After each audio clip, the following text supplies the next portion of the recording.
Assalamualaikum warahmatullahi wabarakatuh. Seorang biarawati yang begitu angkuh, berdiri di depan jemaatnya, lalu dengan penuh kesombongan membakar Al-Quran. Namun, siapa sangka, ada seorang anak kecil berusia 10 tahun yang tiba-tiba berdiri, menantangnya berdebat. Apa yang terjadi selanjutnya benar-benar di luar dugaan. Mari kita simak ceritanya. Di sebuah gereja tua yang berdiri megah di tengah kota Madrid, Spanyol, seorang biarawati bernama Suster Maria berdiri tegak di atas mimbar. Matanya menatap tajam jemaat yang duduk rapi di hadapannya. Ruangan itu dipenuhi oleh orang-orang yang mengenakan pakaian formal. Sebagian besar adalah umat Kristen yang taat. Di dinding-dinding gereja terdapat lukisan besar Yesus dengan mahkota duri, cahaya lilin yang berkelip di altar memberikan suasana yang khusyuk. Namun, ada sesuatu yang berbeda hari itu. Bukan sekadar khotbah biasa tentang kasih dan kedamaian, melainkan sesuatu yang jauh lebih provokatif dan penuh amarah. Suster Maria menggenggam sebuah kitab dengan sampul hijau keemasan di tangannya. Itulah Al-Quran, kitab suci umat Islam. Tatapan matanya penuh kebencian, dan wajahnya menunjukkan ekspresi angkuh, seakan ingin menunjukkan kekuasaannya atas sesuatu yang ia benci. Dengan suara lantang, ia berkata, "Lihatlah kitab ini, kitab yang diklaim sebagai wahyu Tuhan. Tapi apa yang sebenarnya terkandung di dalamnya? Hanya kebohongan, kebodohan, dan ajaran yang sesat." Ucapannya menggema di dalam gereja yang sunyi. Beberapa jemaat tampak saling berbisik, ada yang mengangguk setuju, ada pula yang tampak ragu dengan kata-kata sang biarawati. Suster Maria melanjutkan, "Banyak dari kita yang tidak menyadari bagaimana kitab ini telah menyesatkan jutaan manusia di dunia. Mereka menganggapnya sebagai kebenaran mutlak, padahal tidak lebih dari kumpulan kata-kata manusia biasa. Dan hari ini, di hadapan kalian semua, aku akan membuktikan bahwa kitab ini tidak ada artinya." Setelah berkata demikian, Suster Maria dengan sengaja mengeluarkan korek api dari sakunya. Jemaat terdiam. Beberapa bahkan menahan napas. Tidak menyangka bahwa pemimpin spiritual mereka akan melakukan tindakan ekstrem di dalam rumah ibadah yang seharusnya menjadi tempat kedamaian. Dengan tangan gemetar, entah karena amarah atau kepuasan, ia menyalakan korek api itu. Api kecil menyala, menari-nari di ujung batang korek. Wajah Suster Maria tampak dipenuhi hasrat untuk membuktikan pendapatnya. Ia menunduk, meletakkan korek itu di sudut Al-Quran yang ia pegang, dan dalam sekejap, jilatan api mulai menjalar ke sampul kitab suci tersebut. Krak, krak. Suara kertas terbakar terdengar di dalam gereja yang tiba-tiba menjadi sunyi. Jemaat yang tadi setuju mulai merasa tidak nyaman.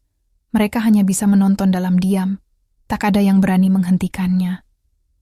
Beberapa orang bahkan menelan, ludah, seolah bisa merasakan dampak dari apa yang sedang terjadi. Suster Maria tersenyum puas. Wajahnya penuh kebanggaan seolah baru saja memenangkan pertempuran besar. "Inilah yang pantas terjadi pada kitab penuh kebohongan ini," serunya. Api terus berkobar, menghanguskan lembar demi lembar ayat-ayat suci yang telah ada selama berabad-abad. Namun di tengah kesunyian itu, ada satu pasang mata kecil yang menatap kejadian itu dengan penuh kemarahan. Seorang bocah laki-laki berusia 10 tahun yang duduk di sudut gereja mencengkeram tangannya erat-erat. Bibirnya bergetar, matanya berkaca-kaca bukan karena ketakutan, tetapi karena amarah yang ia tahan. Dialah Hugo, seorang anak yang tidak pernah menyangka bahwa ia akan menyaksikan sesuatu yang begitu keji di dalam tempat ibadah. Di tengah suasana yang begitu hening dan tegang, Hugo tiba-tiba berdiri dari bangkunya. Langkah kakinya kecil, tetapi suaranya menggema dengan keberanian yang luar biasa. Ia mengangkat tangan dan berkata dengan lantang, "Suster, jika kitab itu penuh kebohongan, mengapa Anda tidak membuktikannya dengan logika dan ilmu?" Gereja yang tadi sunyi mendadak menjadi riuh dengan bisikan jemaat. Semua mata kini tertuju pada bocah kecil yang berani menantang seorang biarawati yang sudah bertahun-tahun mendalami agama. Seorang anak berusia 10 tahun menantang seorang wanita dewasa di hadapan jemaatnya sendiri. Suster Maria memutar kepalanya dengan ekspresi kaget, lalu dengan cepat berubah menjadi ejekan. "Kau? Seorang bocah kecil ingin menantangku berdebat, katanya sambil tertawa sinis. Jemaat pun ikut tertawa, meskipun beberapa di antara mereka mulai merasa ada sesuatu yang tidak beres dengan situasi ini. Namun Hugo tidak tergoyahkan. Ia maju selangkah dan kembali berkata dengan suara tenang, "Jika Anda benar-benar yakin bahwa kitab itu salah, maka mari kita uji dengan logika. Beranikah Anda berdebat dengan saya?" Suster Maria menyipitkan matanya, merasa tersinggung. Namun, di sudut hatinya, ada perasaan ragu yang tiba-tiba muncul. Seorang anak kecil berbicara dengan keyakinan yang begitu kuat. Dari mana ia mendapatkan keberanian seperti ini? Jemaat mulai merasa penasaran. Beberapa orang mulai berbisik, bertanya-tanya apakah Suster Maria benar-benar berani menerima tantangan itu. Di satu sisi, ia tidak mungkin menolak debat dari seorang anak kecil.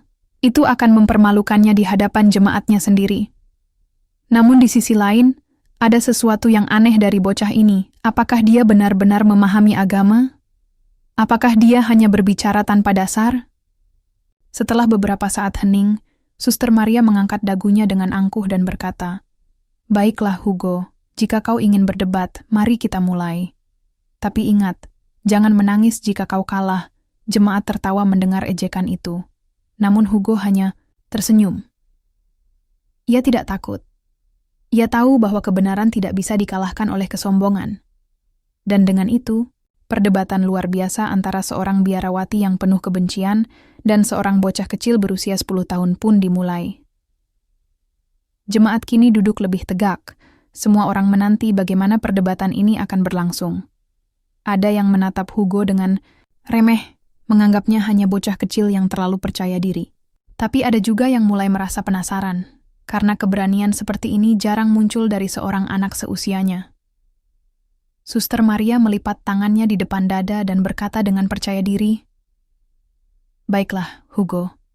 Aku akan bertanya terlebih dahulu. Jika Islam benar, mengapa Muhammad hanya seorang manusia biasa dan bukan Tuhan?" Hugo tersenyum, matanya berbinar. Dengan tenang, ia menjawab, "Sebelum saya menjawab, bolehkah saya bertanya satu hal?" Suster Maria mengernyitkan dahi, tetapi mengangguk. Hugo lalu bertanya, "Apakah Yesus juga seorang manusia?" Suster Maria terdiam sejenak. Ia tidak menyadari bahwa pertanyaan pertama Hugo telah mengarah pada sesuatu yang bisa mengguncang keyakinannya. Jemaat menahan napas. Perdebatan ini baru saja dimulai, tetapi semua sudah merasakan bahwa ini akan menjadi sesuatu yang sangat luar biasa. Gereja tua itu masih dipenuhi dengan keheningan yang tegang. Jemaat menahan napas, mata mereka terpaku pada dua sosok yang berdiri di depan, Suster Maria dengan raut wajah angkuh, dan Hugo, bocah kecil berusia 10 tahun yang berani menantangnya. Tidak ada yang menyangka bahwa anak sekecil ini memiliki keberanian sebesar itu. Suster Maria mencoba mengendalikan situasi. Ia tersenyum sinis dan menjawab pertanyaan Hugo dengan nada meremehkan. "Ya, Yesus adalah manusia, tetapi dia juga Tuhan. Dalam ajaran kami, dia adalah anak Tuhan yang turun ke dunia untuk menebus dosa manusia." Hugo mengangguk pelan, matanya memancarkan ketenangan. "Jadi, menurut Anda, Tuhan bisa menjadi manusia?" Tanyanya dengan suara jernih. Suster Maria tersenyum puas. "Tentu saja. Tuhan Maha Kuasa, dia bisa melakukan apa saja. Jika dia ingin turun ke dunia dalam bentuk manusia, itu adalah kehendaknya." Hugo tampak berpikir sejenak, lalu ia mengajukan pertanyaan lain. Jika Tuhan bisa menjadi manusia, berarti Tuhan bisa lapar, bisa haus, bisa lelah, bahkan bisa mati seperti manusia, bukan? Suster Maria mengerutkan dahi, tidak menyukai kemana arah pembicaraan ini. Namun ia tetap menjawab, "Ya, sebagai manusia, Yesus mengalami penderitaan seperti manusia biasa. Tapi itu tidak mengurangi keilahiannya." Hugo tersenyum tipis, lalu berkata, "Bukankah Tuhan itu maha sempurna? Jika Tuhan bisa lapar, haus, atau bahkan mati, apakah itu masih bisa disebut maha sempurna?" Sejenak, suasana kembali sunyi. Jemaat mulai berbisik-bisik, Sebagian dari mereka terlihat terkejut dengan pertanyaan bocah kecil ini. Beberapa orang yang sejak awal setuju dengan pendapat Suster Maria mulai tampak ragu. Suster Maria berdeham, berusaha mempertahankan wibawanya. Kau masih kecil, Hugo. Ada hal-hal dalam agama yang tidak bisa dipahami hanya dengan logika sederhana. Itulah yang disebut misteri iman. Namun, Hugo tidak menyerah. Dengan suara tenang, ia berkata, "Bukankah Tuhan memberi kita akal agar kita bisa membedakan mana yang benar dan mana yang salah? Jika agama tidak bisa dipahami dengan logika, bagaimana kita bisa yakin bahwa itu benar?" Wajah Suster Maria mulai memerah. Ia tidak menyangka bahwa seorang bocah kecil bisa bertanya dengan sedemikian tajamnya. Jemaat di sekelilingnya juga semakin gelisah.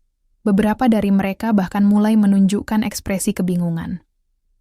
Untuk mengalihkan keadaan, Suster Maria mengubah arah serangannya.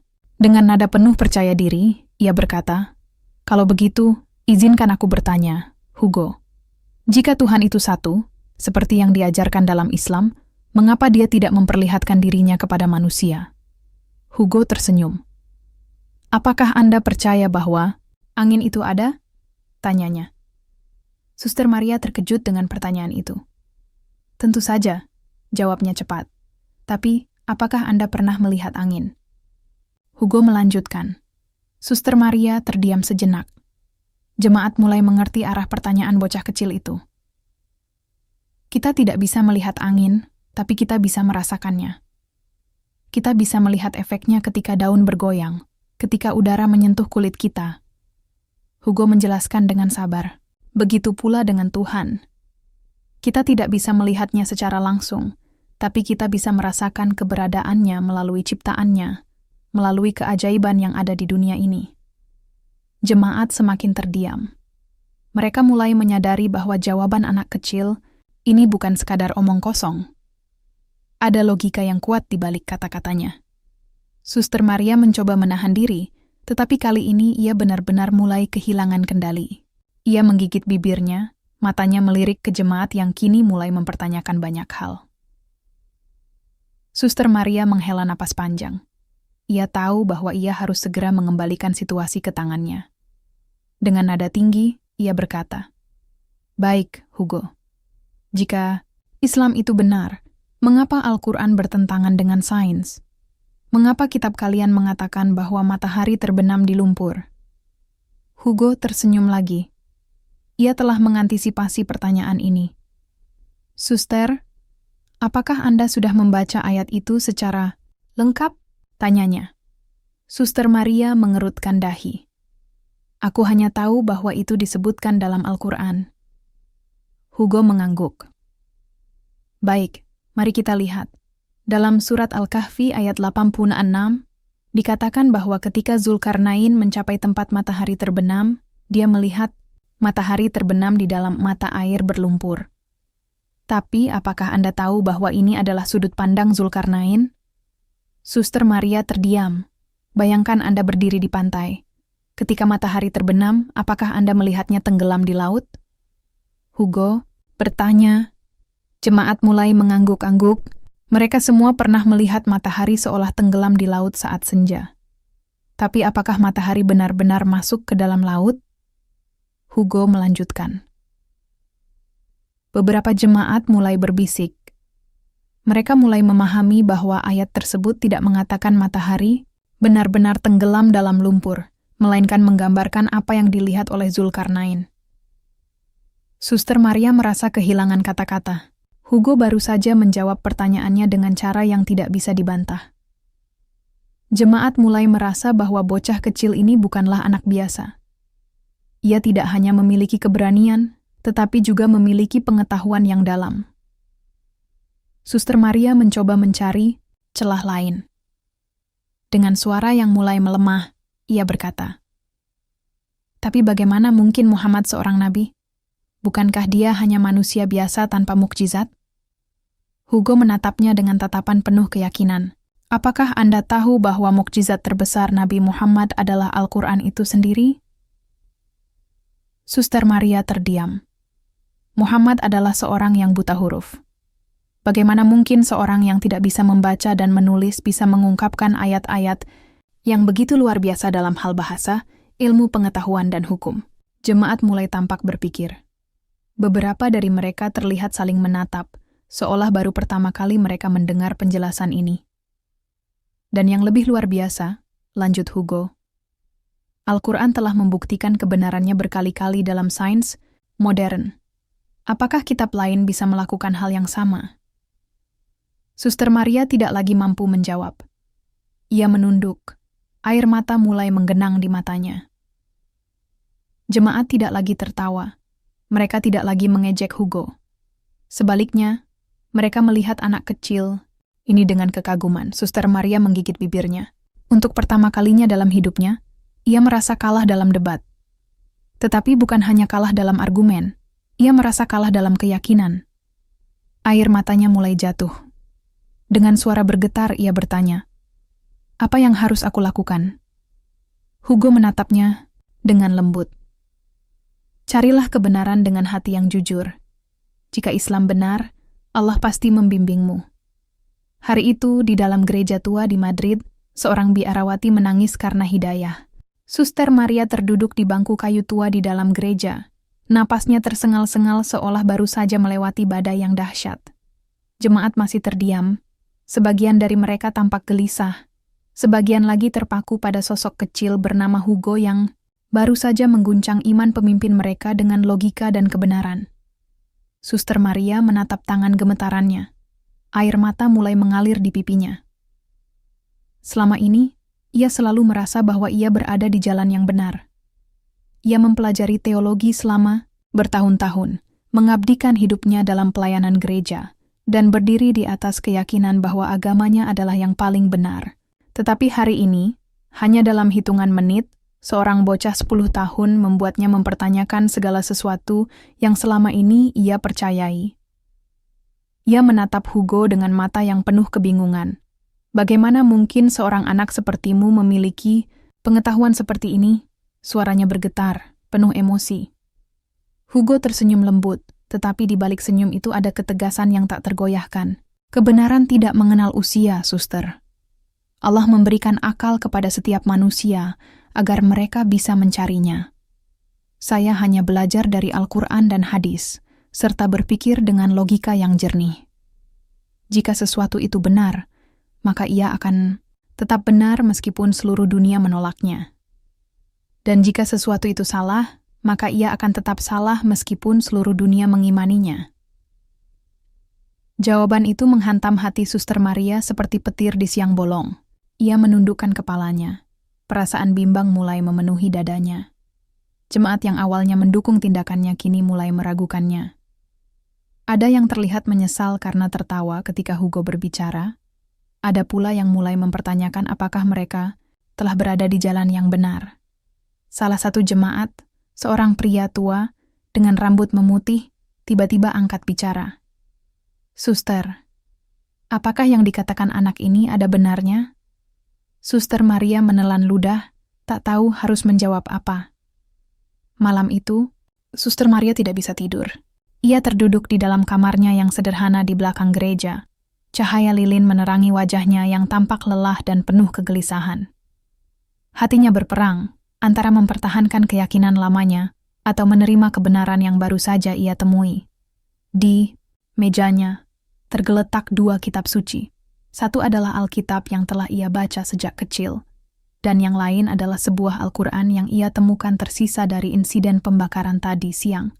Satu-satunya kitab yang tidak sepenuhnya terbakar. Tangan Suster Maria bergetar saat ia meraihnya.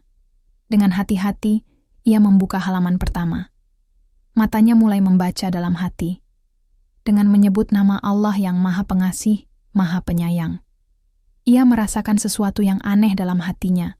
Perasaan damai yang belum pernah ia rasakan sebelumnya. Ia terus membaca, halaman demi halaman, dan semakin dalam ia menyelami ayat-ayatnya. Semakin ia merasa bahwa ini bukanlah sekadar tulisan manusia biasa. Air mata kembali mengalir di pipinya. Ia merasa seolah-olah selama ini ia telah menutup matanya sendiri dari kebenaran yang begitu terang. Di dalam keheningan malam, Suster Maria berbisik pada dirinya sendiri. Ya Tuhan, apakah mungkin selama ini aku salah? Keesokan harinya, Suster Maria merasakan sesuatu yang berbeda dalam dirinya. Ia masih memakai pakaian biarawatinya, tetapi untuk pertama kalinya dalam hidupnya, ia merasa ragu untuk berdiri di atas mimbar gereja. Alih-alih berkhotbah seperti biasanya, ia memilih untuk berjalan keluar, menuju ke perpustakaan umum di kota Madrid. Ia mulai membaca lebih banyak tentang Islam, tentang sejarah Nabi Muhammad, tentang keajaiban Al-Quran. Ia membaca bagaimana Islam menghormati Yesus sebagai Nabi, bagaimana Al-Quran menjelaskan keesaan Tuhan dengan begitu logis dan indah. Ia juga mencari ceramah-ceramah dari para cendekiawan Muslim. Ia menonton video debat antara Islam dan Kristen, mendengar bagaimana ayat-ayat Al-Quran selalu memiliki jawaban untuk segala pertanyaan yang menghantui pikirannya. Semakin ia mendalami, semakin ia menemukan bahwa Islam bukanlah seperti yang selama ini ia pikirkan.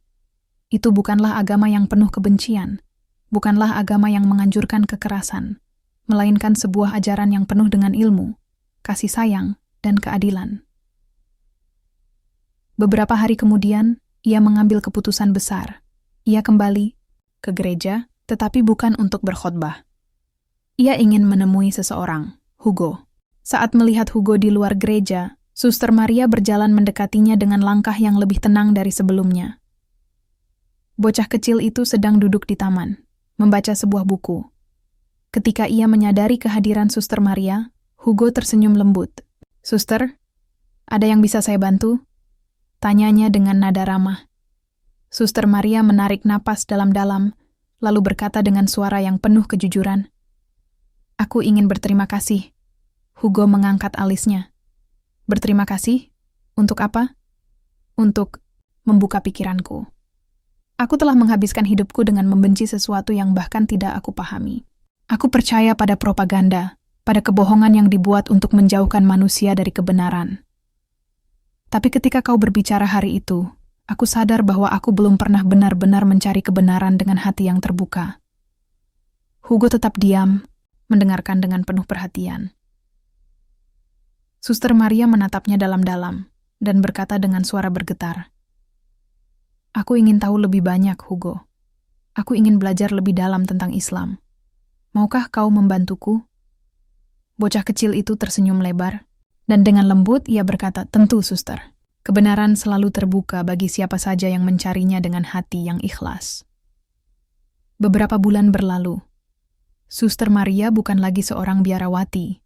Ia telah meninggalkan gereja dan memilih untuk mendalami Islam dengan sepenuh hati. Hari itu adalah hari yang istimewa.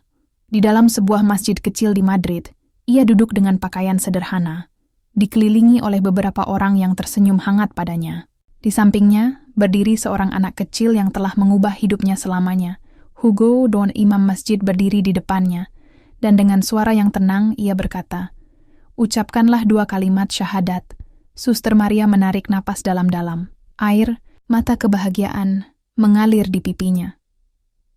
Dengan suara yang mantap, ia mengucapkan, "Asyhadu an la ilaha illallah wa asyhadu anna Muhammadan Rasulullah." Masjid bergema dengan suara takbir. Orang-orang mendekatinya, memberi selamat, dan memeluknya dengan penuh kasih sayang. Hugo tersenyum, matanya berbinar. Hari itu, seorang wanita yang dulunya penuh kebencian telah menemukan cahaya hidayah. Dan di sanalah perjalanannya yang baru dimulai. Hidayah bisa datang dari mana saja, bahkan dari seorang bocah kecil. Kebenaran selalu terbuka bagi mereka yang mencarinya dengan hati yang ikhlas. Jangan pernah menutup diri dari ilmu dan logika, karena cahaya kebenaran selalu bersinar bagi mereka yang mau melihatnya.